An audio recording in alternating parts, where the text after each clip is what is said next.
Welcome back, everyone. In this step, we'll focus on defining our area of interest, or AOI, in QGIS.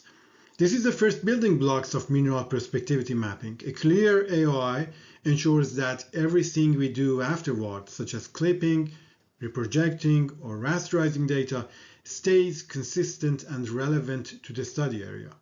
The AOI is simply a geographic boundary of the region we want to analyze. Think of it as drawing a box around your study area. So all of your data sets can be standardized and clipped onto that area, onto that same frame. To define AOI in Canada, we often use a National Topographic System, or NTS, and this is Canada's official mapsheet grid used to index geoscience and government data. Understanding this grid is crucial because almost every dataset you will download from Natural Resource Canada or provincial sources is organized using the NTS codes. Here's how the NTS grid works. At the largest scale, Canada is divided into 1 to 1 million blocks, which are simply numbered, for example, block 32. Each block is then divided into 16 1 to 250,000 sheets, labeled from A through P. So you might see, for example, a sheet 42D. Finally, each 1 to 250,000 sheet is split again into 16 1 to 50,000 sheets, numbered 1 through 16. For example, you will see map 42D12. This system is what lets us zoom in from continental scale into a detailed mapping sheet. We can download the NTS index directly from geo.ca, which is Natural Resource Canada's portal. It's available as shapefiles, KML, TIFF, or PDF. For QGIS, we'll use the shapefile version called NTS snrc.zip. This gives us 3 levels of index grids: 1 to 1 million, 1 to 2050K, and 1 to 50K. After downloading, I place these shapefiles into the raw folder.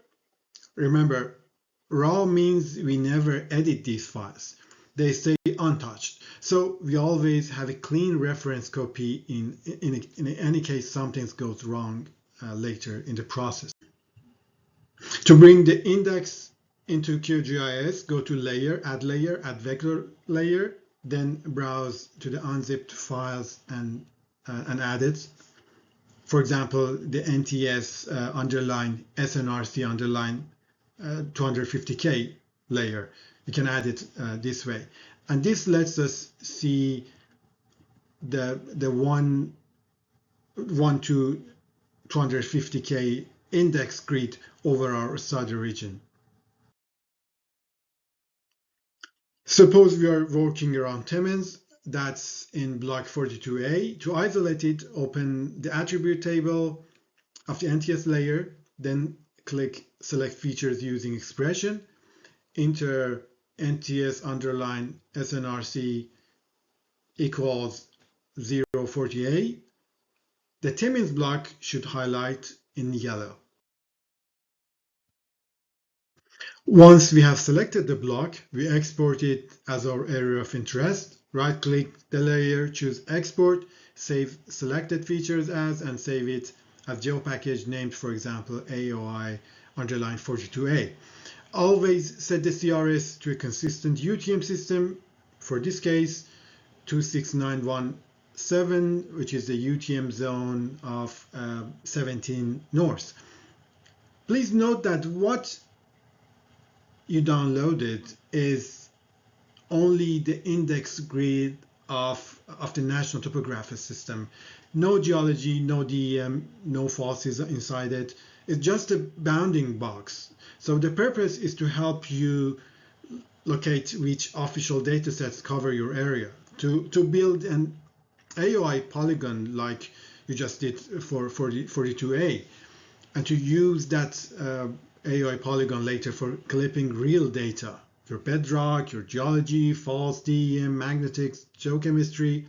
So you can only keep what falls inside your study area. So what you have now is the frame, is a map boundary, not a picture, not the actual data. And that's it. Now we have a properly defined area of interest. From this point forward, all of our data set, geology, geophysics, DEMs, will be clipped and standardized to this boundary, ensuring consistency across the workflow.